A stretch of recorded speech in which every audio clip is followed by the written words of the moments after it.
What is up? Welcome back to another episode of A Talk on Titan. I am here with Ben Goddard, here to talk about episode 4 from one hand to another. Ben, what is up, man? Hey, what is up, guys? Welcome back, everybody, from hopefully a good holiday, regardless of what you celebrate. I hope you guys had a great weekend. I just got back to town, and this was literally the first thing I put on. And boy, do we have a lot to talk about. But how you doing, Andres? How was your weekend, bud? Good, man. Obviously, I had the same thing. I spent the holidays with the family, drove up to northern Arizona, did a bunch of hiking trails, got to experience some cold weather, which is cool, especially in the Christmas time. Yeah. But I can't lie, man. It's hard, right? Because there's only a few things I care about during Christmas. One of them is NBA basketball. Shout out to basketball on Christmas Day. It's some of the best things that you can ever feel. And then everything else is canceled, right? So if you have like a show you follow, or if you have something you watch on a daily basis, for the most part, they have the day off. So I was looking forward so much to this episode because I was like, this is the one thing where like Japan don't care, bro. Yeah. Japan is like 2 days later, this is Christmas for us, bro. No, it did not. And that's the thing, is that now that Mandalorian is done, like we're kind of like in this limbo of like weekly TV shows. And so there was that sweet spot for those 3 weeks where we were getting Friday and Sunday, like just dynamite television. And now it's just Attack on Titan for the next, what, eight more weeks before it probably take like the mid-season break or something like that. So this, I remember, like I started out late today, but like I looked at 1:30 on the dot, I looked at my Crunchyroll, I was like, it's up, but I have to go drive. So I was speeding back to LA. And then the moment I put it on this episode, and you know what? We talked about how we wanted to do this, but we have to talk about the cliffhanger off the bat, because that is, we'll don't want to bury the lead. What was your thoughts about this? Like, when Falco said, "Come with me," did you know what was going to happen? Yeah. I mean, I think you saw that coming, considering it's been there in the making for a little bit. So it's definitely one of those moments where, as soon as he started like pulling Reiner down to like this underground place, I immediately knew what was happening, where I was like, that's Eren being smart, going underground, not risking it. Obviously he doesn't want a confrontation now. He wants a conversation, which kind of, I guess we can kind of just go straight there. I don't know what your thoughts were, but is that what you thought as well, as far as like going underground? I don't know about going underground, and I didn't think it would happen this week, but I told you that I told everybody last week that Eren was going to have a conversation with Reiner. Now, I agree with you that it's going to go X-Men First Class stuff, where it's like, hey, I see you, but you killed my mom. I agree that is on the way. That is the next episode. And there's going to be some yelling next episode. There's going to be some shouting and finger pointing. I agree with all that, but I knew they were going to have a conversation together. I knew there was going to have to be a talk. One thing I definitely love is that he recognized Eren right away, because I didn't want it to be like, Reiner walks up on them on the bench and be like, "Oh, Falco, who are you talking to?" Reiner's going to recognize Eren, no matter his hair length and his facial hair or whatever. He's going to recognize his mortal enemy right off the bat. Yeah, I mean, that's definitely one thing that, at least for me, what I noticed was the fact that he took him underground specifically because he didn't want a Titan fight.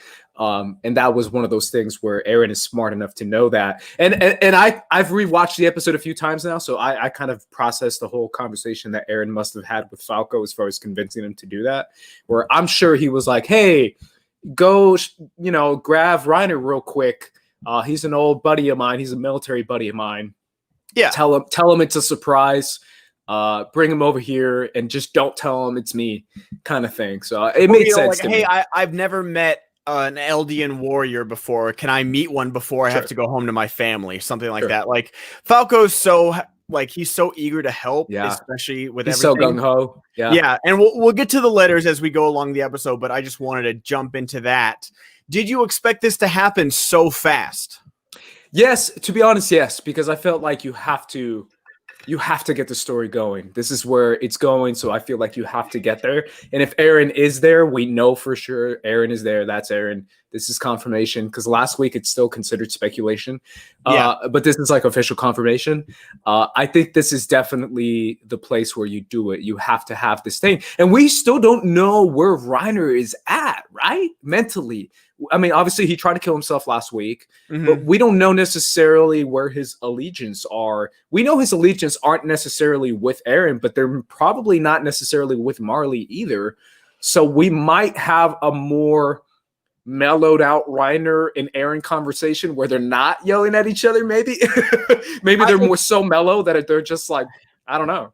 That's the thing, is that I do think, that he's not pro Aaron, but I think gone are the days of, the hyper, I'll turn you in because you're not as patriotic as I am, Reiner. Like that, that days are gone. Those days are gone. And you kind of saw it. I really don't want to jump around, but just talking about Reiner, where he's looking at the map and he's like, hey, we can attack from the south, but they're going to be looking for us and the wharf is taken over. So we attack from the north.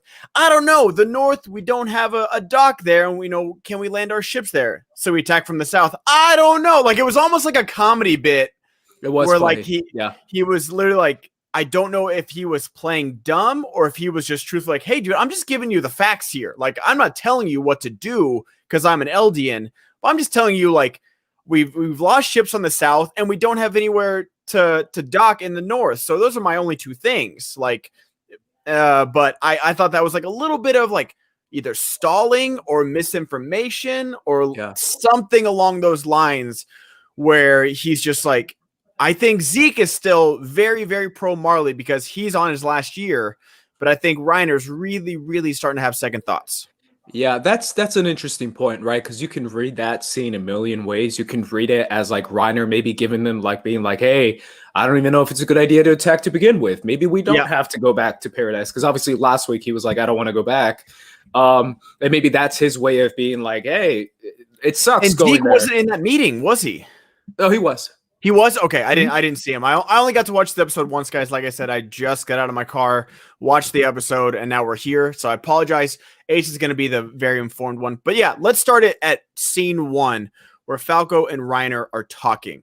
And he says, he lies to Reiner about what he's doing. He says, I forgot something. He does, but he does it because he really likes Aaron Kruger, which I thought was so fun. I was like, yo, bringing back the old name, right? Which is obviously the Titan shifter that Gracia inherited from. That Gracia inherited the Attack Titan from. That name, which I thought was pretty funny when he said Mr. Kruger. I was like, oh, there it is. So obviously Aaron is sending a note to someone to let him know that he's okay. I'm assuming this is, I don't know, someone we know, Armin, Mikasa. But so does this, I don't want to say does this confirm, because it's a long way away. This is pure speculation, and me and Ace love to do the tinfoil hats, and I'm about it. That's what the show's about. Do you think that the rest of the scouts are on the mainland now? Do you think all of them have infiltrated at least Marley? No, because then who would he send the note to, right? You see what I'm saying? Like the mail obviously can't reach the island. He's not emailing, like he's not mailing. They're like, hey, can you take this to Paradise? Like, no, he can't mail there. So does this confirm that at least I'd say Hanji, Levi, Armin, and Mikasa are all on the mainland now? Yeah, because if you think about it too, Ben, especially this episode, the whole like world aspect of it, maybe it's not Marley and Paradise and that's it. Like maybe like Mikasa is in the eastern area. Yeah, she could be in the Middle East for sure. Or like the East, like where we saw that Hizuri lady, I think her name was Hizuri, where she was wearing a Komodo. And I was like, oh, maybe, there's different nations. Obviously, it mimics our real world. Maybe Levi is in the African area. Maybe, you know what I'm saying? Like maybe they're all spread out worldwide, trying to make contact with Eldians all over the world. This is me just literally making crap up. But maybe that's what they're all in different parts of the world and not on Paradise. The only thing that I'll counter with that is that I don't think there's Eldians anywhere else, because Udo said he's an Eldian from abroad is what he said. Those were his said that? Yeah, he said, I'm an Eldian from abroad, and it's worse out there in the world. They hate us even more than in Marley, is what he said. And I was like, oh, there's Eldians from all over the world, and they're all in internment zones, with each one having their own level of treatment. Because I was going to say, I feel like the only reason Marley keeps the Eldians alive is because they have Titans. But if you're like, I must have missed that line again. Apologize. I only got to watch it once. I'll watch it again after this probably. But if you're saying that Udo is because all the other nations know Eldians, because you saw that Middle Eastern soldier say like, don't touch me, filth. Like even as they were like literally trying to take him, like treat his wounds. I'm so sorry, dude. I know. I hate her. I hate her so much. He's like, yo, I came from abroad, bro. That's my mom. It's a bride. It was actually adding to the discourse, and then I realized that who she is as a person. Yeah, I'm sorry, man. Continue your point. Yeah, no, I'm so sorry. No, but like I think that's a good point though. Like I don't know. Like he's saying like that they get treated even worse. I feel like they would just be like exterminated, because you see that even it's one thing for the Marleys to kind of like they allow them to be there and they're like, oh, you're trash. But even Gabby, who's like taking dishes, who's like basically the armor titan, she has it sealed up, so she's almost an honorary Marley. They're like, oh, they're touching dishes, no wonder the food is so terrible, like this filth and this trash. And it's just like abroad, like Udo says, like they're treated even worse. So why would they even be there? Because no other nation has Titans. Is that, you're saying this, right? And you're saying this without even knowing what my thoughts are on the whole Tybur thing, because we haven't even gotten there. We met Willie Tybur. It's funny you say that, Ben, because that's the first thing I thought of. And I know I might be way off as far as what I'm gonna say, but I actually thought when he was like, hey guys, what's up? I'm Willie. I got a plan. I know everyone all over the world. I'm buddies with everybody. Everyone loves me. I got a plan for this whole Eldian problem we have. And I'm going to tell you tomorrow. And he said that. And as soon as he said this Eldian problem we have, I was like, is he just going to be like, yo, let's exterminate him? I legit thought he was going to be like, let's just exterminate him. He basically said the words final solution. Like he so much as said it. So maybe you're right. Maybe that is what he's planning. Chilling to see people in concentration camps with a blonde guy saying final solution. It was like, oh, okay, this is getting a little too real here. Yeah. But especially because he's so like, do you think these people are actually friends with Willie, or are they kissing the ring a little bit? Yeah, I definitely think it's kissing the ring, but I also think it's very much like a political, like super powerful family that gets along with everyone and everyone loves and respects, and he holds all the power, and that's the kind of attitude that they have towards him. Oh, sorry, I forgot to bring him up. This homie right here, who looks like Gundam, my homie from Gundam.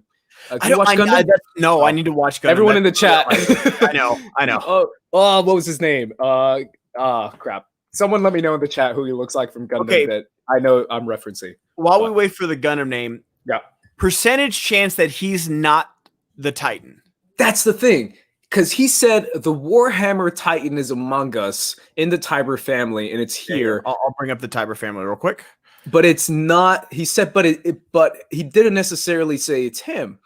That's my question to you, Ben. And it's funny because you asked me the same question. It's like, is he the Warhammer Titan, or is it one of these folks right here? As far as the people inside the Tybur family, could be the little girl, could be the old man, old lady. I don't know. What do you think? Now, the only reason I think it's about, I'll give it 70% that Willie's the Warhammer Titan, but I just don't feel like the patriarch of this powerful family would be that. It would be like it's like the Rod Rice situation. Rod Rice and the patriarch of the family was very rarely the founding Titan for the Rice family, because they needed to carry on the name, and they would use maybe like a lesser member of the family to be like, hey, you have to do this for 13 years and then get eaten, and then someone else will. Like, that's why Rod Rice didn't become the founding Titan. He wanted Historia to become founding Titan. And so I'm wondering, I'm looking at the picture of the family, and I'm wondering, could it be one of the royal guards? Because, bro, that royal guard is like 7 feet tall. I think he's 8 feet. I think he's even bigger. Like they're all just giant dudes. Yeah, they look like they reminded me of Dark Troopers from I'm sorry, not Dark Troopers, Death Troopers from Star Wars, where they're all giant, and they happen to be the personal guards of I'm sorry, Krennic. It also reminded me of the Cleganes. We talked about the Tywins and the Cleganes, where there's a scene where Willie Tybur is sitting down and he takes a note and he passes it to his giant guy behind him. And I was like, that's literally Tywin and Gregor, or Jamie and Sandor, where it's literally like the Lannisters and the Cleganes, where one of them is rich and powerful, the other ones are giant, monstrous protectors that they have. And again, like, before I take this picture off, we're talking about Final Solution and that kind of references. Look at their helmets; they're so World War I German. Yeah, like it's literally like a direct reference to it. See, you say World War I German, and I say British royal family. The outfits for sure. Yes, I'm just talking about the helmets. Yeah, so for me, the helmet's definitely spot on as far as that being German, but I thought the whole vibe gave me a lot of, like, especially when he started going to the world meeting, because I thought of like the British. I'm watching The Crown. Shout out to The Crown. Nice. And there's this scene where the Queen goes to like a world summit, and she is like the Queen, so she's like owning all the countries. But it felt like that. It felt like, oh, this is like the British royal family. He's got his own guard. They all wear red. And they all listen to him and they all love him. They come from like Africa and other parts of the world, Southern, Eastern Asian parts too. And I was like, oh, this is like a mimic of the royal family. I don't know what you think of that. No, I like it. And I like how, you see, and they made them purposely sort of irreverent with, the kids playing and shouting and like, I think, everyone was expecting like this very like hoity-toity family, like, oh yes, but no, they just know after so many generations of being powerful, you become relaxed in power. Now, granted, they have their security force there, but they just know they're in charge wherever they go. And so like, they don't tell any of the Marleys that they arrive. They're just like, yeah, we show up when we want to. And then, he's talking to the general. And the general is like we need to go through this conversation. And you said you watched it a few more times than I did. And because there's just so much in this one conversation. Yeah. So real quick, I have to go back to my Gundam reference. I'm sorry. So Zex Marquise is what I'm talking about. And if you actually pull him up, and I pulled him up, he looks exactly like the British. What's that? Pull up Willie or? No, so he looks like what the Tybur families are wearing, actually. The whole like red guard kind of style that he has. So sorry, that's my Gundam reference. All right, I'm done with that. Either way, yeah, let's talk about it, man. So Magath comes in and he says, basically, like, what's up? What's your plan? And the Tybur say, my plan is to reveal that, yes, I am. He said, like, who is the real power inside Marley, who controls the Marley government. And he's like, yeah, that's me, by the way. Yo, what's up? I'm Willie. I control the Marley government. And tomorrow I'm also going to reveal another secret that'll help the Marleys. The Marley conscription is what he said.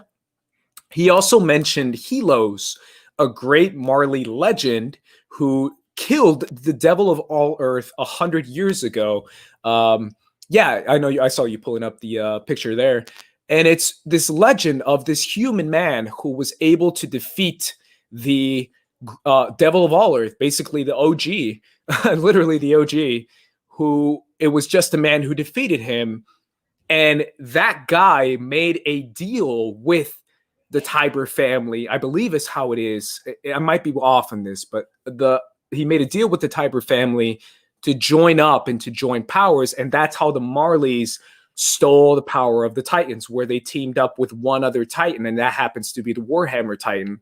And this happened 100 years ago, where this is the Eldian that chose to go against his own kind and join with the Marleyans because he saw how powerful this human was. Yeah. And he was like, I want to team up with this Helos guy. This guy's a badass. So what do you think of that whole history? This is one of the only moment that I really like need to like almost like frame by frame it and like get this story, because the more history we get from the show, kind of the denser and more complex it gets. And so this story of Helos, seemingly, do you think Helos killed Ymir? Do you think that's who he's talking about? The devil of all devils? No, I think it's the devil of all Earth, the one who gave Ymir the power. Okay. Mm-hmm. So like in that old photo from like, season 2, the credits, like where the devil's handing her the powers. That's the devil that he killed. Yeah. And as soon as he said that, Ben, bear with me here. I was like, a human that can kill Titans pretty easily, and he killed the devil. Huh. Sounds a lot like the Ackermans. Yes. And as soon as he said that, and I don't know if you have I have statue 1 and then I have statue 2. Okay.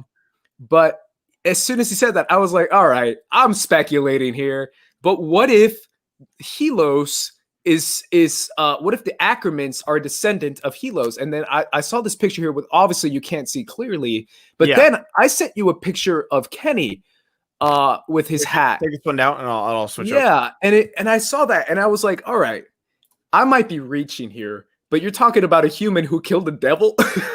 Like, this guy's got to be OP. And I rewatched this episode where Kenny was in it, and I was like, he looks just like Helos in that statue. I'm sorry. No, I don't know what you think of that. I love it. I love your tinfoil hat theories, but this one I don't think is that much of a stretch. To be able to resist the powers of the founding Titan, which is what the Ackermans do, to be able to be strong enough to kill the devil of all devils and resist the powers of the Titans physically and mentally, would take someone like an Ackerman. So I don't put this like, this isn't too far-fetched for me, honestly. Yeah, which then it kind of got me going. So I rewatched the episode. This is what I did with my day. But again, it's only short. It was a short episode of I think it's called Friends, or Now That We're Friends, where Kenny basically tells his story about him and the king and how he like met up with the king and all that. But he talked about how the king basically repented to him, and he said, "I'm so sorry for everything." And that's how Kenny was like, "Oh, I'm gonna serve this guy. This guy's awesome." Yeah.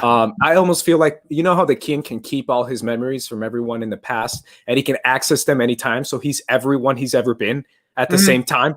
It's weird, but it works. He said that it almost like triggered him, where he's like, "I'm so sorry. You have every right to hate me, because my God, like my people did terrible things to your people." And I think that's him representing the Eldians, telling Kenny, like, "Ah, man, we destroyed you guys. Like, I'm so sorry about that." And Kenny took it like, "Man, this guy's awesome. He's really nice to me." But he was only nice to him because he felt so much regret from all the awful things his people in the past did. So all the past kings did. I don't know. This is my theory, man. I don't know. No, I like it. I really do. And because there's just so much we still have yet to uncover. And like, I say this delves deep, but it's still like, just like scraping the top part of the iceberg, and there's still so much beneath the water. But I like that. I like that Helos could be the original Ackerman, and Kenny and Levi and Mikasa can be descendants of them, because they're just so much stronger than everybody when it comes to this world, and literally superpowered. Yeah, they really are. And because like they make a point to like always point out how short and tiny Captain Levi is. Yeah, he is, but he's so strong. Mm-hmm.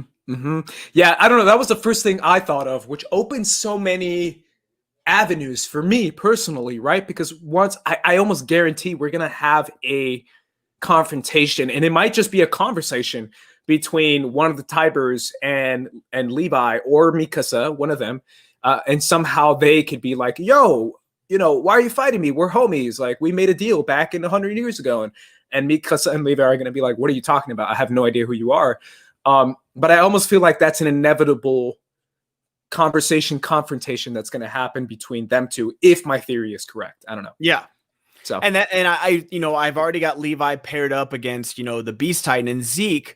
But this guy this Willie Tybur seems like a Levi. He seems like literally like a yin to Captain Levi's yang. And I cannot wait to see. I'm hoping he's not the Warhammer Titan, because that's just like, he's such an interesting character. I want to get to know him more without the Titan. And I feel like there's no way I love that they all come together. They're all like, yeah, the Titans among us. Like, you can try, but you won't find it. That's my thing.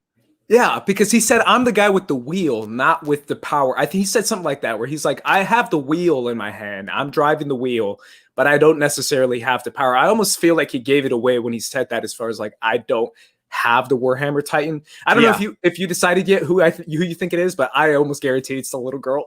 It has honestly, to be. Like, it depends on how you take that quote. Do you take that the person at the wheel is the head of the family, or do you take the person at the wheel isn't the one in charge, but they're like, for a temporary time, they're the chauffeur, most powerful. Yeah.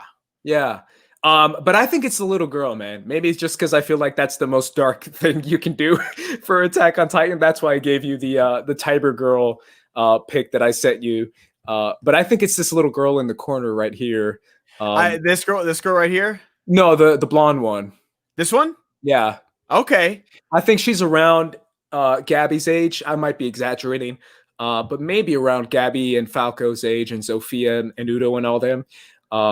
But I just immediately was like, it's got to be that little girl. Pull it up one more time. Now, do you think this woman in the back is part of the family, or is she like a nanny? I think she's important. I don't know who she is. This is my guess. This is my guess for the Warhammer Titan is her. Okay. That's a good guess, because I noticed her too, because her animation is very striking. I guess that's the word I could use. It looks like a Mikasa or an Eren, or even, I don't know. It just looks like that kind of striking image. And especially with this, like, just looking at this image, you can easily crop her out of it. Yeah. But the fact that they made the effort to put her in there, I definitely think one of us is right. I think it's one of these two for sure. Yeah, I think so too. And here, I'm about to just kill you, Ben, with what I'm about to say. I'm gonna blow that other theory out of the water. So bear with me. As soon as, maybe just because I've been following this show since it premiered, and I watched it like 3 times every year, I'm legit obsessed. I just haven't read the manga. So please, again, everyone, if you have, do not tell us even like a hint. Everything, let it be speculation. Even if I'm right, just tell me, don't tell me anything. But as soon as we walked into the Tyburs, and the homie McGath was like, what's going on? And he's like, oh, the Tyburs are here. And then they walk up to the Tyburs, and we see the Tybur Royal Guard. I immediately was like, I've seen that before in Attack on Titan. And you know where I saw it, Ben, and I gave you this picture, Aaron's vision.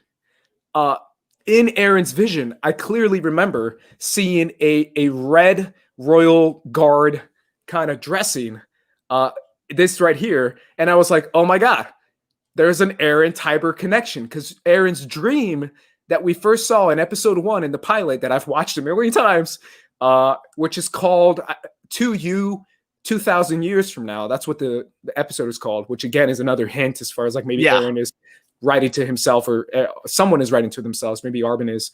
But I was like, wait a minute, there is a Aaron Tybur connection. And then the other picture I sent to you, and then you can see the fireplace there too, by the way. Ben. And like, again, like, just going back to the uniform real quick, like just like the Iron Cross, like, so I do definitely think this is a Tybur uniform for sure. Yeah, and then the fireplace looks like that house that we were at right when I showed you the image of the family. Yeah. And I immediately started speculating, because I thought to myself, I've seen that before. There's a Tybur connection there. And then obviously the other one is like of like toys and kids and stuff. And that's why I immediately was like, oh, look, that little girl. What if that little girl has some sort of like Aaron connection or something? Obviously, this doesn't necessarily mean I'm saying that, I don't know, what's going to happen in the future. But I definitely do feel like now that we know that all time is fluid, and he can see the visions of the present and the past, because he has the Founding Titan now, there has to be something there. There just has to be, right? And that's the thing about this show, is that, you know, like when I just did my last rewatch right before season 4 started, there's just so much.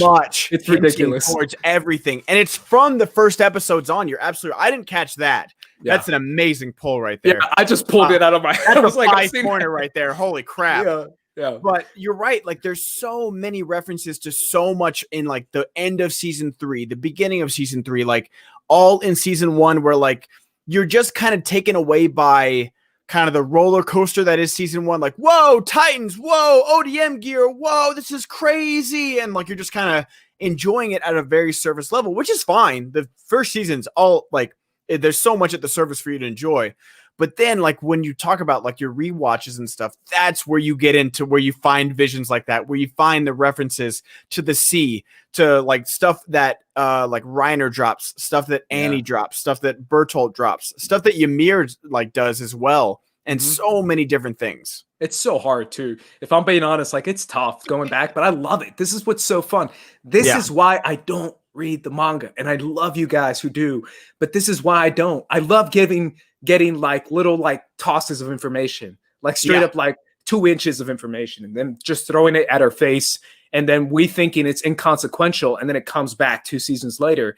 That to me is storytelling. I don't want to have this giant ass manga that I read and I know everything that's happening. Like, to me, that's not as fun. And I know it might be fun for a lot of you guys, but for me, I love not knowing, and I love trying to discover and learn and rewatch. That to me is a lot of fun. And I think that's part of what makes Attack on Titan such a fun anime to watch. But I don't know, man. I saw that and I was like, yo.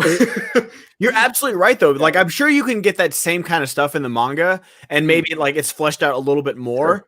But that's what's so great about this show is that, like, and you know, even I don't really want to throw my roommate under the bus here, but like he loved the spectacle of it. And so when season 2 came around, and it was a little slower, it was, you know, you started to get to the information after, you know, after they plugged the wall and after Annie, sealed up, it started to like become more PvP, if you will, like person versus person rather than person versus Titan. You can throw people a little bit, but then like I remember going back to season 2 and be like, oh my God, there's just so much here. It's crazy. And then season 3 kind of like kicks that door wide open of, no, this is full out government conspiracy. This is full Game of Thrones. Now we are no longer in the, like, we have gone from Walking Dead to like Walking Dead season 3 to full on Game of Thrones political thriller. And then season 3 part 2 takes you back to season 1 of like, hey, you're going to have 10 episodes full of the craziest stuff you've ever seen, with trying to plug up the wall, Eren versus Reiner again, the Colossal Titan, the Beast Titan, Levi versus, like, it's just insane. And then this new season is just pure politics and just filling in so much information with this time jump. And like if every show could do a spinoff as good as Attack on Titan is doing right now, where we finally just got officially introduced to a main character 4 episodes in with no problems whatsoever. Yeah, it's such a great show. And honestly, man, I think it's even bigger. I was just talking to my family about it right now. I was like, yo, I think this is like dusting Game of Thrones right now, if I'm being honest, man. I'm not mad at that comparison, honestly, with how much info we have been given in what, let's say 50 episodes over. Oh, wait, no, 64 now, right? 64? Yeah. 64. So 64 episodes we've been given this much information, and I don't feel lost. There's like this new conversation that I just need to watch again because, you know, they just go over like, oh yeah, 100 years ago, this and that, and, you know, this beat this person and the devil. It's like, yeah, you're gonna have to watch that, but you did in a lot of things. You have to watch, you know, this isn't Tenet where like the orchestra is like, no, dun, dun, like, let's not bring up Tenet. I still haven't seen it. I'm not paying for it. I'm waiting for HBO Max. Oh, okay, got you. Yeah, I was like, damn, Tenet. All right. Yeah, and that's what I keep hearing. But my thing is like, there's so many clues there, and there's so many things that I think is so refreshing for people who want to get super into it. Because I watch a lot of reaction videos, and I'm sure everyone in the chat does as well. I think those are a lot of fun. There's some people on YouTube who love enjoying the excitement and the craziness of Attack on Titan. But there's a lot of people who do those reaction videos and they're just like, oh, I know Eren, and that's about it. That's cool. There's other people who like me, rewind and freeze frame every little thing and rewatch everything and look at all the titles of the episodes that usually give clues away too. And then when you go back, you start to like make up theories like me, where I'm like, wait a minute. When we learn the history of the Eldians, we learn that the Devil of All Earth made that deal 1,820 years ago, is what they said. And the first episode is called To You, 2,000 years in the future. And I was like, there's something there. I don't know what it is, but there's something there. As far as who's speaking to who. That's one. That's one. Yeah. But either way, what I'm saying is that Attack on Titan, it rewards a lot of people who go in and double down on it. It doesn't take away from anyone who doesn't necessarily do that. But that to me was like so exciting this episode because we got to see some things that I think connect to episode 1, which again, I might be wrong. So no, I love that because there is like a very and there's like with everything there's, you know, with Game of Thrones, you could just like, hey, I just watched the show and it's fun. And I like the dragons. I like the boobs. It's great. It's a great show. But then there's plenty of those people. And that's why it's so successful is because sex and violence. It's great. It's fine. It's not a dig at all at anybody that loves Game of Thrones for that kind of stuff. Because on that surface, it is a lot of fun. It is just a fun show. But then when you get into the history of the Targaryens and the Starks and all these, you know, the families, like, then it can open up an entire new world for you. And that's the same with Attack on Titan. If you're there for ODM gear and Titan killing, it's great. And then if you're there for, you know, like Levi versus Kenny is one of the coolest scenes ever. And then if you're there for Levi versus the Beast Titan, there's plenty of stuff that's just there for you if you're just a casual watcher. But then if you're people like us, that have seen this season and this show like 4, 5, 6 times over, if not more, then there's so much you can get into without even touching the manga. That's the thing, is that without even touching the fandom wiki, which is all manga, without touching a piece of paper, you can create so much from this world. And that's such a testament to who's adapting this series, how in depth they're going, the pace that this show is going, what they're giving, what they're withholding from us. It's so perfect. Yeah, it really is. It's so well done. And honestly, if they nail this last season, Ben, I think this might be like, I think they're going to reach GOAT status. And that's a hard thing to reach when it comes to anime because there's so many incredible animes. But if they nail this, which apparently, according to everyone who's read the manga, they're nailing so far. Yeah. They're going to reach GOAT status. And low-key, like, this episode is just another example of what they can deliver. RB3's letting me know that there is a super chat. So I want to give a shot to read that. It's from Kamo XL, who donated. And he said, in the anime, they never even touched on how the owl could presumably see the future and knew about Mikasa and Armin before they even in the show. Also, what do you think about Falco having visions of ODM gear? Yeah, we never addressed that because, to be honest, I didn't catch it. Wait, when does Falco have visions of ODM gear? So he says this. I didn't catch it either. So there's no worry if you didn't catch it. But because I rewatched the first episode like 5 times, like the 4th time I got it. But he was like, "Oh, I was flying around and I had some swords in my hands and I was killing titans." I saw that, but I took that as he's the one who like maybe inherits one of these titans.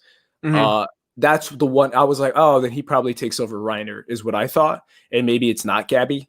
That was kind of like maybe that's a spoilery thing that I don't know if that's true or not, but that's one of those, that's my first thought when he was like, oh, I was with swords and I was flying around and killing titans. And I was like, oh, what if he's the one who inherits the armor titan and not Gabby? And then he talked about how the comment, I think his name was Kudo. He said also that in the manga they don't address Kruger knowing the present and the past thing. That's just an anime thing, which shows that they're giving us only anime watchers a lot of love for doing that and not doing that just for manga readers, because that's something that manga readers discovered in the show and not in the manga. I don't know what you think of that. That's cool, right? I need to go back and see when. So is it literally the first lines? Because I know the first episode opens with Falco on his back. Is it that point, or when does it's when he gets pulled down and when he's like, "Where am I? I was flying around," and then Gabby is like, "Let me run it back real quick." Okay, that. Yeah. He throws water in his head. She throws water in his head and stuff.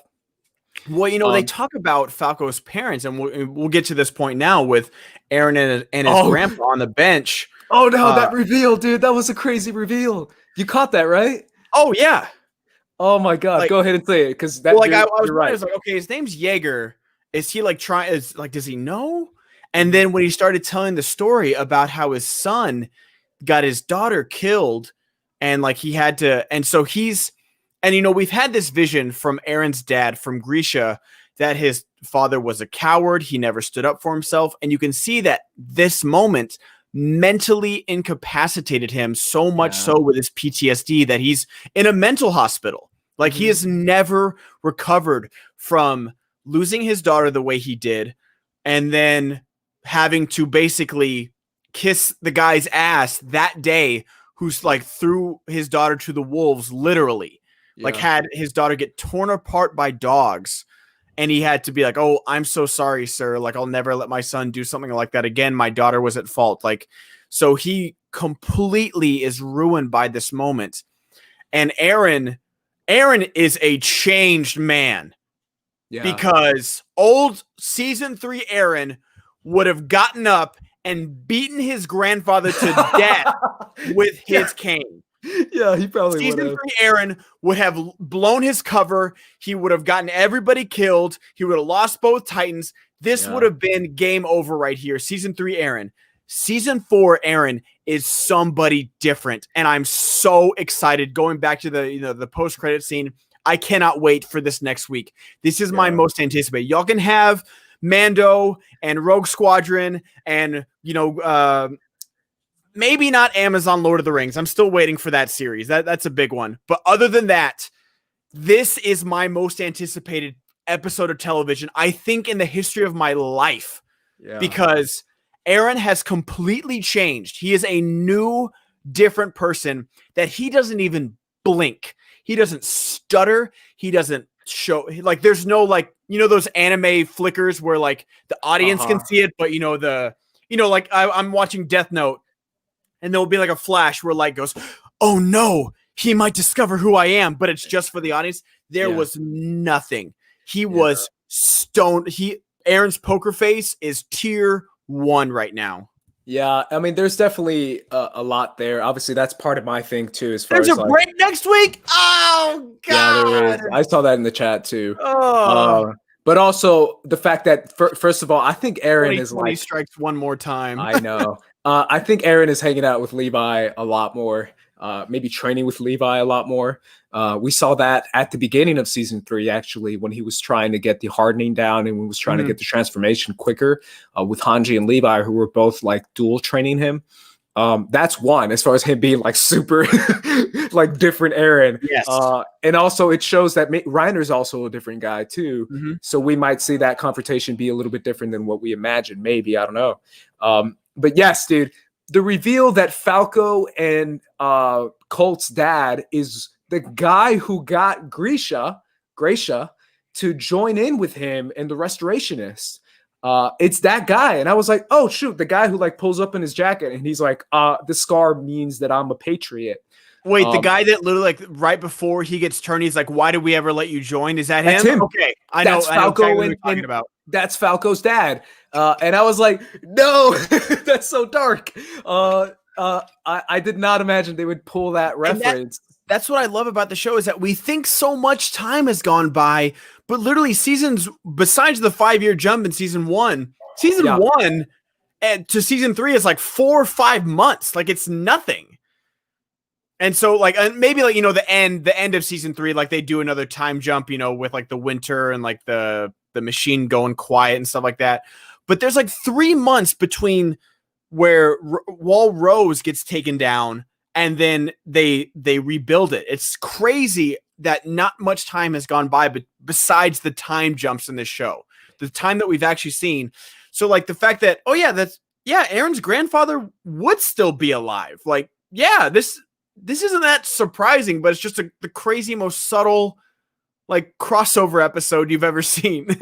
Yeah, that grandpa moment, I can't lie. That was crazy to consider that Aaron has spoken to Kruger in the version of his father, and now he's speaking to his grandfather, now knowing everything as far as what his father knew. So he's speaking on behalf of himself and his father as well, which is just this trippy, like timeline, like family connection thing, as far as like speaking from your ancestors in the past into the present.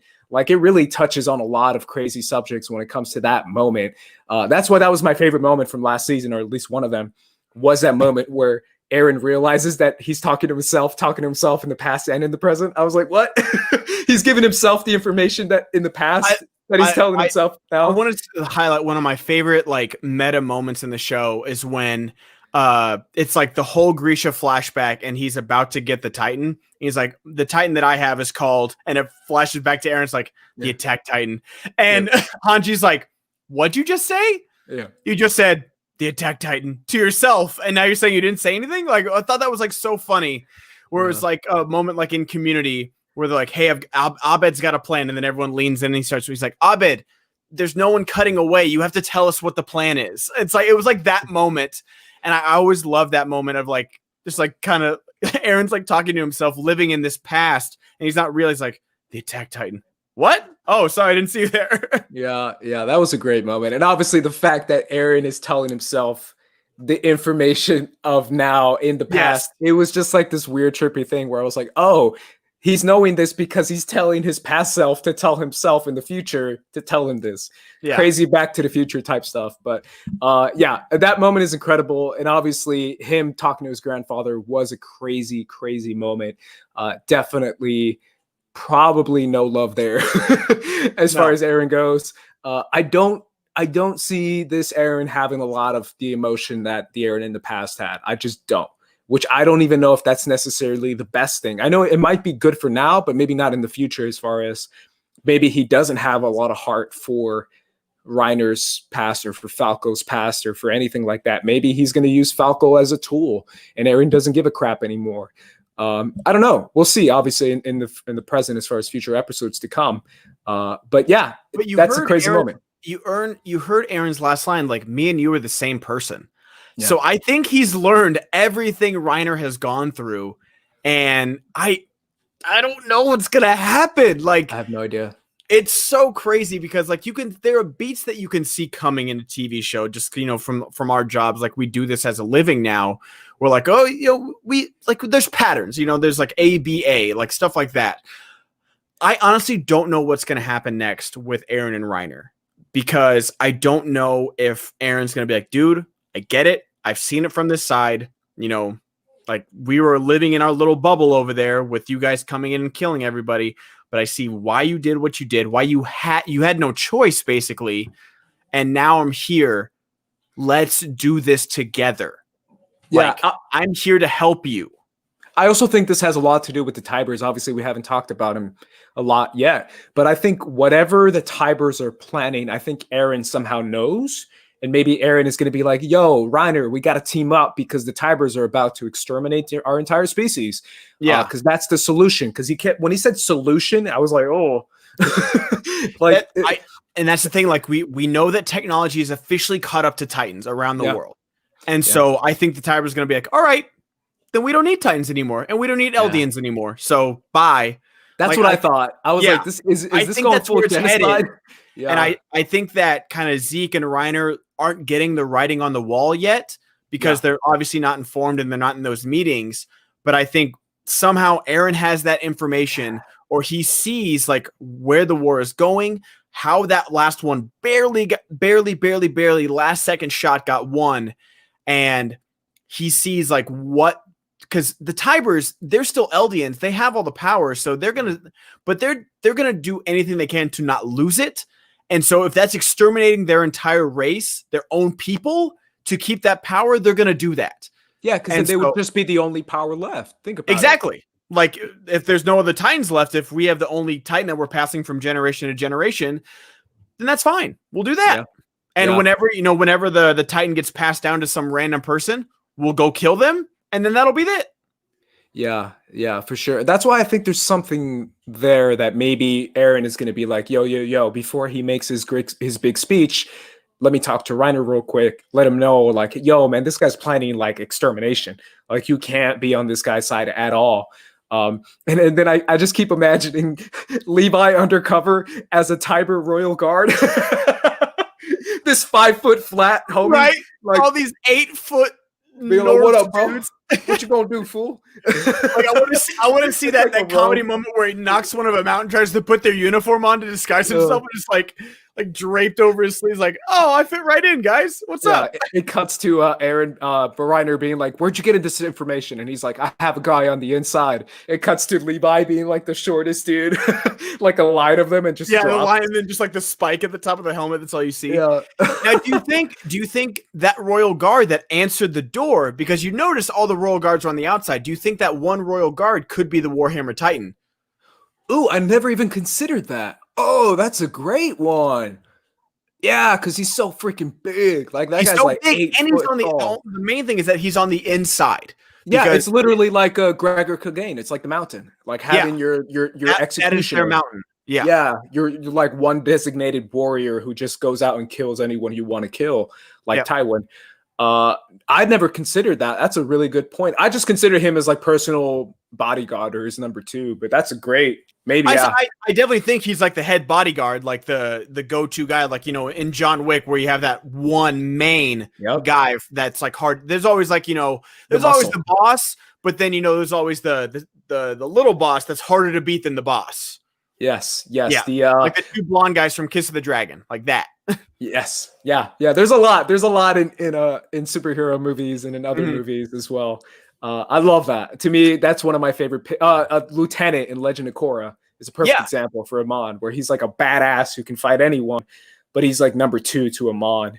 Exactly. There's obviously a lot of those in other references in media, but yeah, I never considered that. Maybe, but then again, it's like, I don't know, because he would have to be a Tybur, right? So he would have to be part of the family. He has to be an Eldian, yeah. So who knows, man? Maybe that's definitely the case.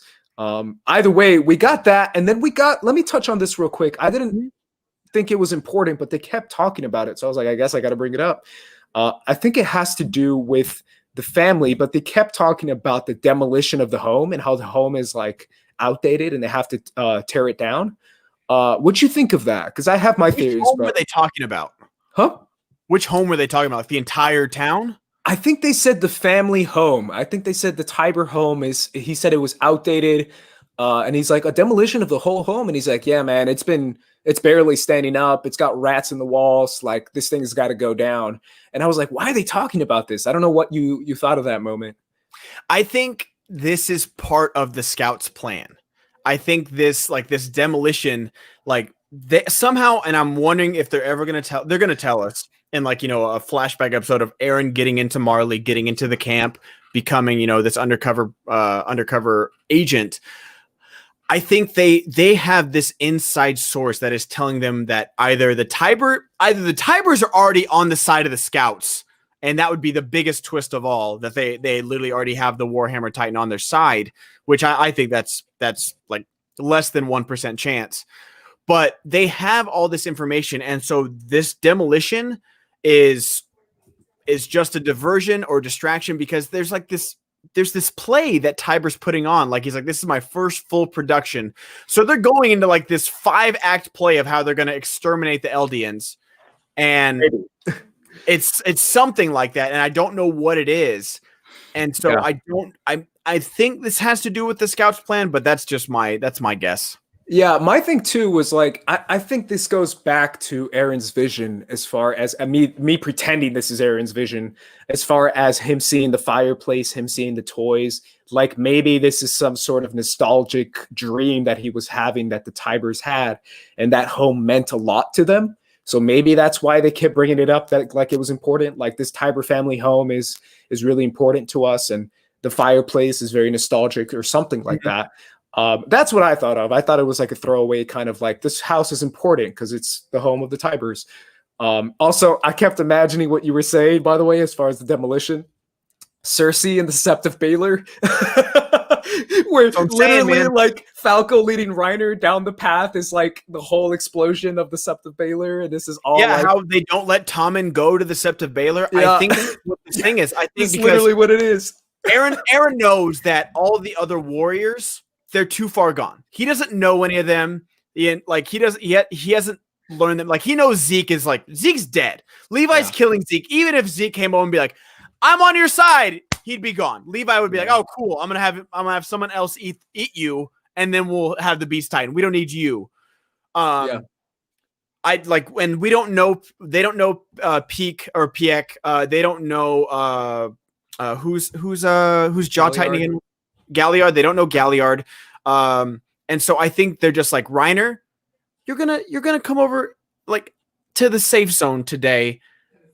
Like this big event's gonna happen. So's the demolition. Yeah. And so you're gonna come over here. Yeah. I definitely think that. Yeah. Far away from the show. And we're going to have a little chat. Me, you, and Falco, because Falco seems to be slowly converting as well. And we're just going to hang out here until everything dies down a little bit. Yeah, I think there's something there. It might not even be necessarily the death of all, but it might be something big as far as them doing this demolition, as far as maybe their plan is they somehow have to this is an example of them destroying, what is it called? Liberio? Yeah. Maybe they just blow up the town or something like that. And they show their firework power as far as them having the demolition power might to destroy this town. Maybe that's what it is. As far as them doing that. Could be. Yeah. We'll see. I'm with that Septa Baylor thing where he's kind of. That's what I thought of. Reiner, come over here. Come over here. Yeah, that's the first thing I thought of for sure.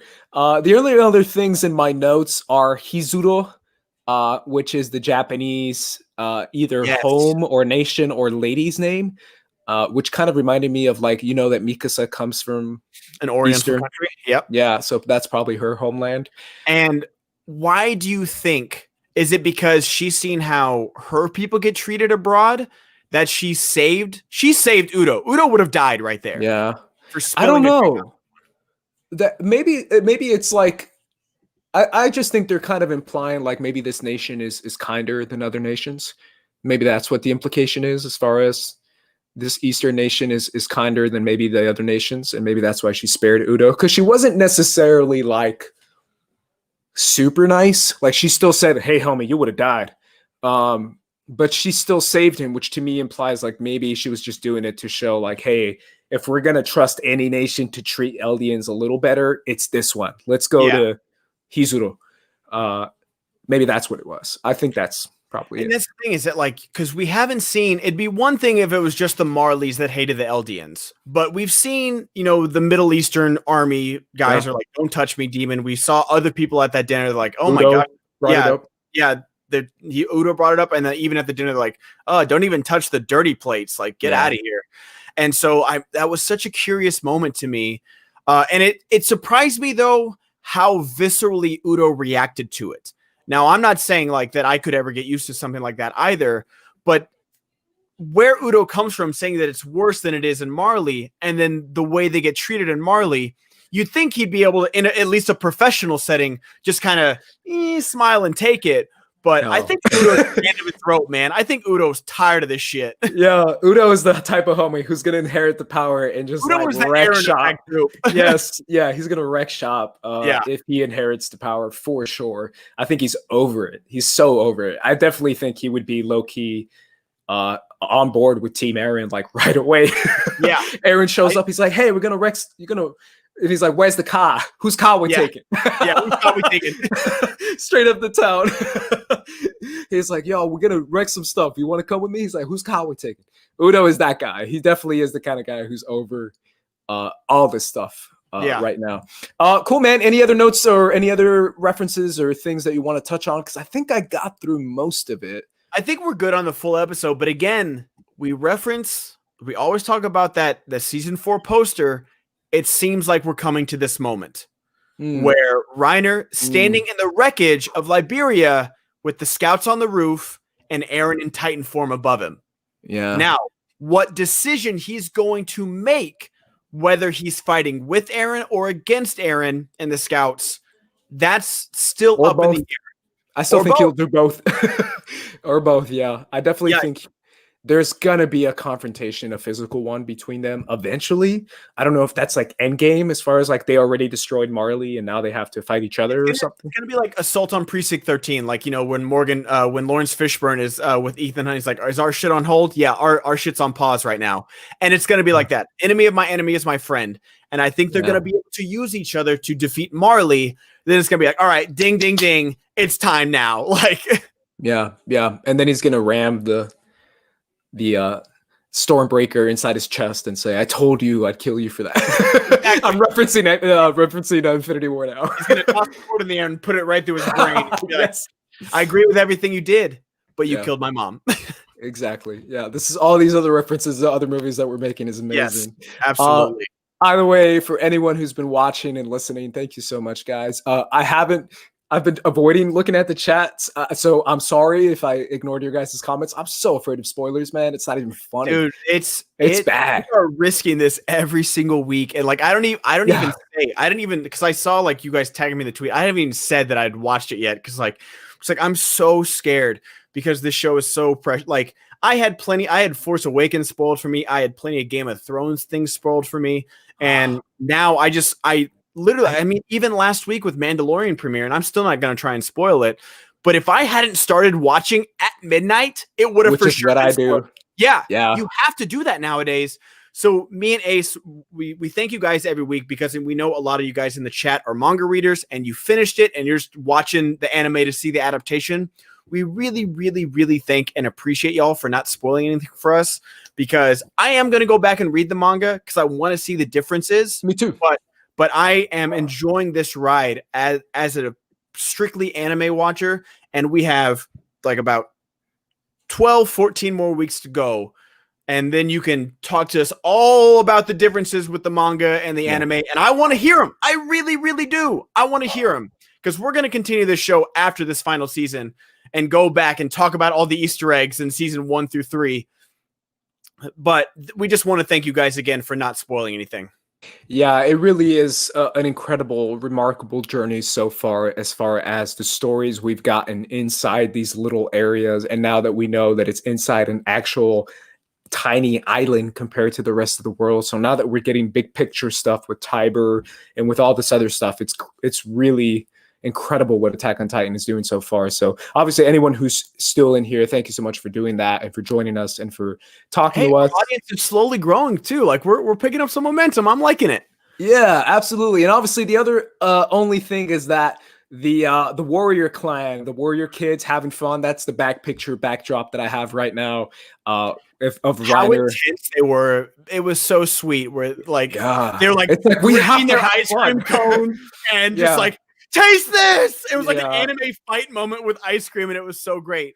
Yeah, but I'm glad that one of them got sick because I was like, there's no way their stomachs can process pizza and sugar like after having probably like bread and water for their entire lives. Like they'd be so sick and just they're so sweet, but they're like, I feel like a change is coming. I feel like something is about to change. And even in the like Attack on Titan doesn't let you have these good moments. It doesn't let you have. It's like, oh, you like these kids, you know, having cotton candy and playing carnival games? Well, guess what? It's like Tiger King. Guess what, motherfucker? It's like, they're all gonna die. I mean, that was a fun moment. It definitely was one of those things where they've never had this before, so they have to just go all in. Like they're like, we're gonna eat everything. Like, let's have as much fun as we can, eat it all. Play all the games, eat everything in sight, have Reiner pay for it all, which I thought was so funny. Him in the back, just like pulling out the cash and the card. He's like the dad of the whole group.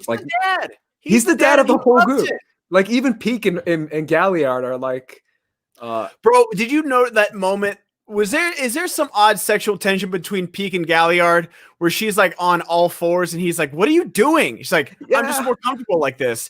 Probably. They're for sure going to get together because they fight together and they're always together in war. And I think Peak's in pretty hard into Galliard and like dropping some hints right now. Yeah, I'm sure that's what it was too. Obviously, I don't think that's ever gonna work out. I mean, look what happened to Bertold and Annie. Yo, I shipped that. Oh no, no. R.I.P. Bertold. Homie went out swinging, man. R.I.P. That was a hard way to go out, but he still did it. Hopefully, he'll come back out in Armin I don't know. Maybe Armin will confess his love to Annie some way, as a, example to Bertolt. I don't know. Armin and Hanji should get together. Just the big brains of the operation. I love it. Yeah. I ship that for sure. Yeah, I don't know. I don't know if I ship. I still think Armin and Annie would be kind of fun. I think that'd be funny. Now, do you think we're going to see Annie at all this season? Do you think she's going to come back? Yeah, we have to. We absolutely have to. I still think there's a lot there with Annie that we're barely scratching the surface. We're getting all this for Reiner, and we've known this guy the same amount of time. So it's one of those things where it's like, this is his story. Imagine Annie. It's like a whole other journey. So yeah, for sure. Either way, guys, thank you so much for joining us right here for Attack on Titan. Attack on Titan. I always mess that up. Ben, where can everyone find you? I am back, guys. I took, a few days off just for Christmas with the fam, but I'm back. Twitch.tv/the Ben Goddard. I'll be streaming all week. Got some really, really good YouTube videos coming out. Some fun Among Us gameplays with none other than the GOAT, Dan Murrell. I'm really excited for that video. And movie reviews for Wonder Woman 84 and Soul coming out for sure. And I'm going to debate whether to spend the $20 on Monster Hunter. Ooh, I kind of want to see that. I don't know why. I don't mind it. It looks fun. Yeah. Either way, guys, I'm at Squad Leader Ace. You can follow me here. Obviously, follow us at First Cut TMO on social media as well. Subscribe here to First Cut for more Attack on Titan videos. As Ben said, we are going to do a lot more, not just the recaps, but also episodes coming up in the future. I also want to do possibly maybe a video essay on one of these episodes or a few. I'm thinking about Warrior. I'm thinking about Midnight Sun, two of my favorite episodes. I might talk about those a little bit longer form. Either way, guys, for the Attack on Titan 2 crew and for the First Cut crew, we're peacing out. Peace.